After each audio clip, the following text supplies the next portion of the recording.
بھر وہ اپنے کام میں مصروف رہتا۔ شام کو اس کے گھر میں اس کے دوست احباب جمع ہوتے، وہ سب مل کر شور و غل کرتے۔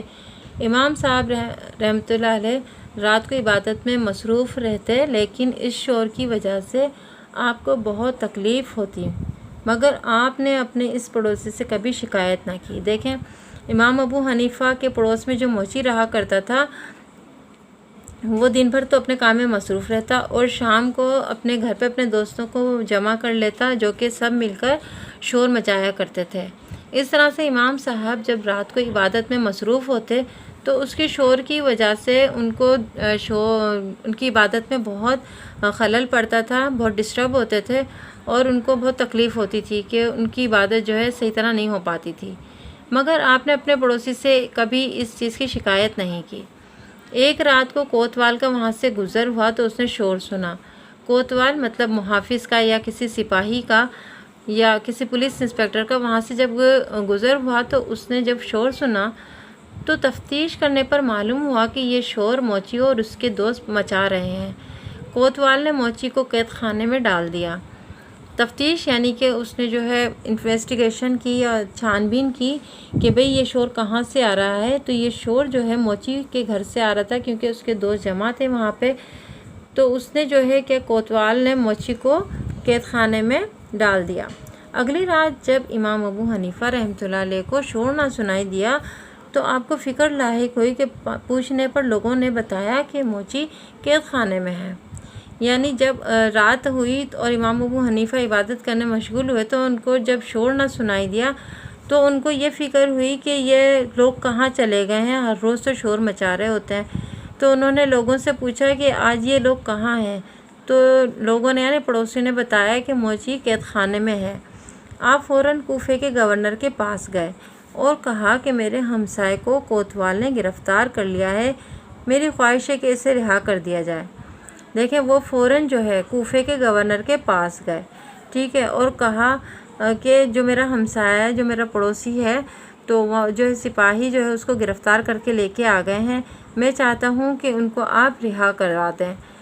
چونکہ حضرت امام ابو حنیفہ کا ایک بہت مشہور شخصیت ہے، ان کی بہت زیادہ عزت تھی، تو کوفے کے گورنر نے ان کی بات کو منع نہیں کیا، بلکہ جس کے مقصد سے آئے تھے تو انہوں نے جو ہے اس کو ہمسائے کو رہا کروا دیا۔ چنانچہ اسے رہا کر دیا گیا۔ رہائی کے بعد موچی کو معلوم ہوا کہ اس کی رہائی امام ابو حنیفہ رحمۃ اللہ علیہ کی وجہ سے عمل میں آئی ہے۔ دیکھیں، رہا تو کر دیا تھا، لیکن اس موچی کو یہ نہیں پتا تھا کہ کس نے رہا کروایا اس کو۔ تو رہا ہو کر جب وہ گھر آیا تو اس کو معلوم ہوا کہ اس کو رہا امام ابو حنیفہ رحمۃ اللہ علیہ نے کروایا ہے، تو وہ بہت شرمندہ ہوا۔ وہ امام صاحب کے پاس گیا اور معافی مانگی۔ تو اس موچی نے حضرت امام ابو حنیفہ کے پاس جا کر اپنے رویے کی معافی مانگی، اور اس واقعے کا موچی پر اتنا اثر ہوا کہ اس نے اور مزید جو ہے برائیوں سے توبہ کر لی۔ امام اعظم رحمۃ اللہ علیہ کو ایک اور بہت بڑا شرف حاصل تھا۔ دیکھیں، امام ابو حنیفہ جو ہیں ان کو یہ شرف حاصل ہے کہ اس زمانے کے کسی عالم کو نہ تھا، یعنی کہ وہ یہ کہ آپ نے ایک صحابی رسول صلی اللہ علیہ وآلہ وسلم حضرت انس بن مالک رحمۃ اللہ علیہ کی زیارت کی تھی، اس لیے آپ کو تابعی ہونے کا بھی اعزاز حاصل ہے۔ تابعی اس مسلمان کو کہتے ہیں جس نے کسی صحابی سے ملاقات کی ہو، اور یہ وہ شرف ہے، یعنی کہ صحابی رسول صلی اللہ علیہ وسلم حضرت انس بن مالک کی زیارت کرنے کا اتنا عظیم شرف ان کو حاصل ہے کہ جو اور بقیہ امام کو حاصل نہیں ہے۔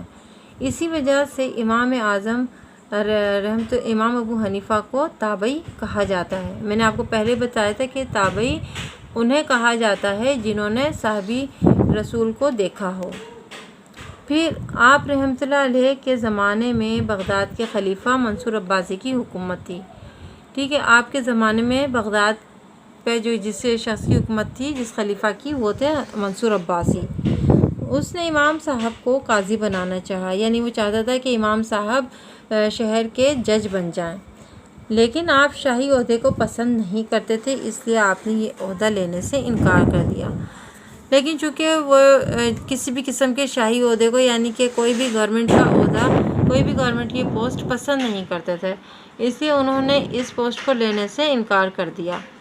کیونکہ جو خلیفہ ہوتے ہیں پھر وہ غلط صحیح جو ہے فیصلے کرواتے ہیں، اور حضرت امام ابو حنیفہ جو ہے بہت زیادہ تقوی پسند اور سنتوں پہ اور احادیث پہ عمل کرنے والے تھے، اس لیے وہ عہدہ انہوں نے نہیں لیا۔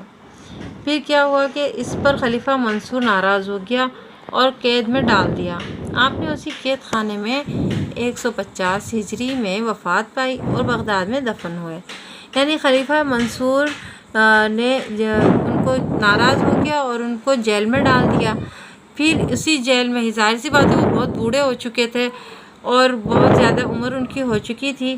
پھر اسی طرح سے جیل کی صحبتیں سہتے سہتے 150 ہجری میں ان کی وفات ہو گئی، ٹھیک ہے، اور بغداد میں ہی ان کو دفن کیا گیا۔ جس وقت ہزاروں سوگوار یعنی غم زدہ لوگ جو ہے آپ رحمۃ اللہ علیہ کا جنازہ لیے جا رہے تھے، خلیفہ منصور اپنے محل سے دیکھ کر بول اٹھا، یعنی بے ساختہ اس کے منہ سے نکلا کہ ملک کے اصل حاکم تو یہ تھے جو لوگوں کے دلوں پر حکومت کرتے تھے، یعنی کہ اصل میں حکومت وہ ہوتی ہے، اس حاکم کی ہوتی ہے جو اپنی عوام کے دلوں پر حکومت کرتا ہے، ٹھیک ہے۔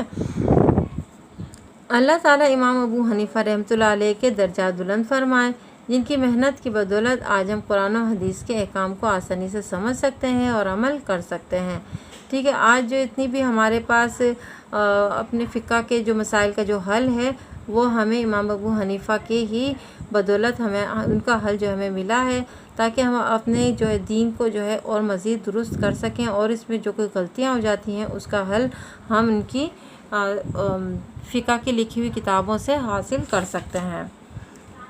درست جگہ پر صحیح کا نشان لگائیے، یہ ہوم ورک ہے، اور یہ جو ہے جیسے الف بے جیم دال ہے، ٹھیک ہے، یہ دیے گئے ہیں۔ آپ رحمۃ اللہ علیہ درس میں شریک ہوتے تھے، تو ان میں سے جو ہے کس کے درس میں شریک ہوتے تھے؟ الف حماد کے، رئیس کے، منصور کے یا عمر کے؟ تو جو اس میں سے صحیح لگتا ہے اس پہ آپ ٹک لگائیں گے۔ آپ رحمۃ اللہ علیہ کی کنیت تھی، کیا کنیت تھی ان کی؟ ٹھیک ہے، کنیت جو امام ابو حنیفہ رحمۃ اللہ علیہ امام اعظم جو ہے وہ ان کا لقب ہے، اور ابو حنیفہ ان کی کنیت ہے، اور ان کا نام نعمان تھا، ان کے والد کا نام ثابت تھا، ٹھیک ہے۔ آپ رحمۃ اللہ علیہ نے بڑے عالموں کی کمیٹی بنائی، کتنے اس میں عالم شریک تھے یہ بھی آپ کو سبق میں بتایا گیا ہے۔ آپ رحمۃ اللہ علیہ سے سوال جواب کرنے والے خلیفہ تھا، جس نے سوال جواب کیے تھے وہ کون سا خلیفہ تھا؟ ہارون رشید، یوسف، پرویز، منصور عباسی، ٹھیک ہے۔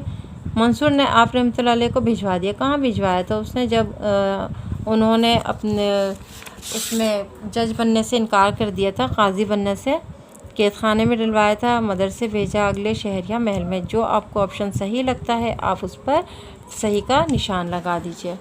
یہاں پر ہے خالی جگہوں کو درست لفظ سے پر کیجئے، تو جو آپ کو صحیح لگتا ہے مجموعے کو، آپ کے فیصلے کے مجموعے کو فقہ الاکبر کہتے ہیں، یا میں یہاں پر لکھ دیتی ہوں کہ فقہ الاکبر کہتے ہیں۔ آپ رحمۃ اللہ علیہ کے استاد کون تھے؟ حماد تھے۔ آپ رحمۃ اللہ علیہ نے حضرت انس رضی اللہ تعالیٰ عنہ لکھ رہی ہوں، انس بن مالک کی زیارت